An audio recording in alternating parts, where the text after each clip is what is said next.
نحمده ونصلي على رسوله الكريم اما بعد. نن مونږ تاسو ته د سجده سهوی په باره کې درس درکو. سجده سهوه کله واجبیږي او د سجده سهوی طریقه څه ده؟ نو یاد ساتئ، د دې نه وړاندې مونږه د فرضو بیان کړو چې په مونځ کې 14 فرض دي، په هغې کې شپږ ارکانو. نو دغه شپږ ارکانو کې که تاخیر راشي، وروستوالی راشي، نو په هغې سره هم سجده سهوه واجبیږي.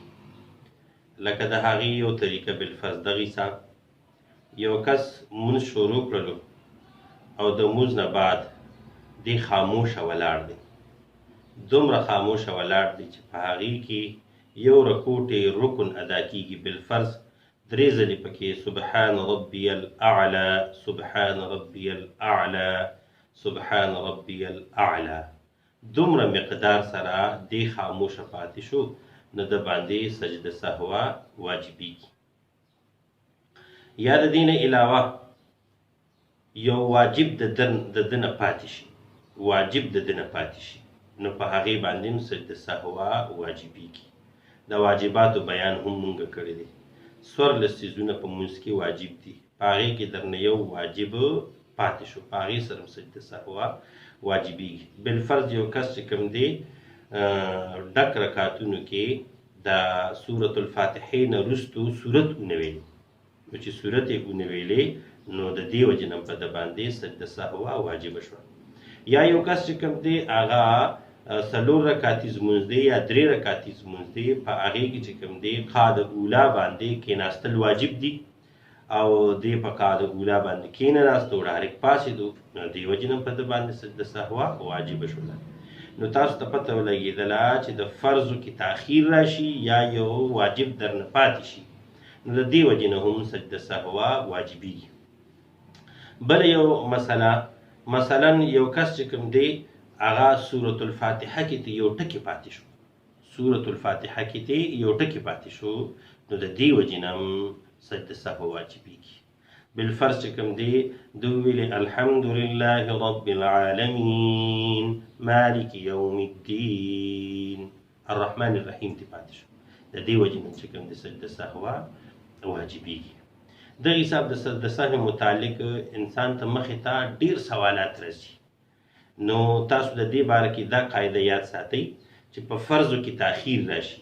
لکه تاسو ته ما د هغې یو مثال درکړو. بل مثال یې بالفرض یو کس چې کوم دی سورة الفاتحه هم وویله، سورت هم وویلې، نو دله اوس ده باندې فرض دی چې دی رکوع وکړي، او دې رکوع کې تاخیر وکړو، د سورت ویلو نه وروستو دی چپو، دومره چپو چې یو رکوټ رکن پکې ادا کېږي، نو دی چپ ولاړو ولاړو ولاړو او بیا رکوع ته لاړلو، ټیک شولو. نو د دې تاخیر د وجې نه اوس په فرضو کې تاخیر راغلو، د دې وجې نه چې کوم د سجده سهوه واجبه شوله. دغه حساب نور صورتونه وخت تر وخته انسان ته په مونځ کې راځي، خو د هغې دپاره مین قاعده چې کومه ده هغه دا ده چې په فرضو کې تاخیر راشي یا یو واجب د نه سهون پاتې شي، د خطا نه پاتې شي. که یو کس یو واجب قصدن پرېښودو، نو یاد ساتئ، ګورئ په دې سره چې کوم دی د سجده سهو سره د هغې کمي نه پوره کېږي، دی به دا مونځ بیا دوباره کوي. دا سجده سهوه هله واجبیږي چې دغه واجب درنه د خطا نه پاتې شي، سهون درنه پاتې شي، په هیره سره درنه، که قصدن چا پرېښودو د دې کمې په سجده سهو سره نه پوره کېږي، دی به دا مونځ دوباره به کوي.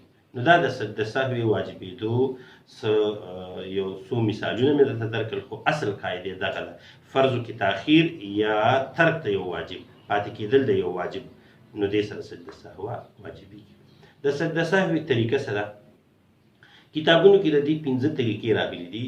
یو طریقه هغه ډېر زیات مشهوره ده، او هغه دا ده چې یو طرف ته به سلام ګرځي، التحیات لله عبده ورسوله پورې به ووایي، او یو طرف ته به سلام وګرځي السلام علیکم ورحمة الله، او 2 سجدې به وکړي، او بیا به التحیاتو د سر نه شروع کړي، او عبده ورسوله ورسره بیا درود شریف، بیا دعا، او بیا به سلام وګرځي. نو دا مشهوره طریقه ده. کله کله یو انسان پوښتنه کوي چې یاره ما نه او خطا نه دواړو طرف ته سلام وګرځېدلو، نو اوس به کومه خیر دی خبره دا طریقه کوم کتابونو کې راغلی ده. یو کس چې کوم دی سجده سهو دپاره سلام ګرځو، السلام علیکم ورحمت الله، السلام علیکم ورحمت الله، یکدم ورته یاد شو چې ما ته خو سجده سهو کولو، ډایرکټ سجده سهو ته لاړ شي، هېڅ خبره نشته. دغه حساب یو کس چې کوم دی هغه باندې سجده سهو واجبه وه، هغه باندې سجده سهو واجبه وه او د حساب چل وکړلو چې بس د دواړه طرف ته سلام وګرځولو، صحیح سلام د اختتام یې وګرځولو، خو یکدم ورته یاد شول چې یاره ما خو سجده سهو نه ده کړې. ټیک شو، نو دې 2 سجدې دې ولګوي او تحیاتو یې د سر نه ووایي، نو دې طریقې سره به هم د لمونځ به پوره بشي. نو به هر حال تاسو ته مونږه د سجده سهو واجبېدو هغه قاعده وویله. د دې دپاره به تاسو د لمونځ ارکان 6 او د لمونځ 14 واجبات دا به هر وخت تاسو ذهن کې ساتئ. نو دې نه بعد به انشاءالله تاسو ته د سجده سهو واجبېدو نه واجبېدو باره کې څه اشکال به نه راځي. الله جل شانه دې مونږ ټولو ته دین آسان کړي. واخر دعوانا الحمدلله.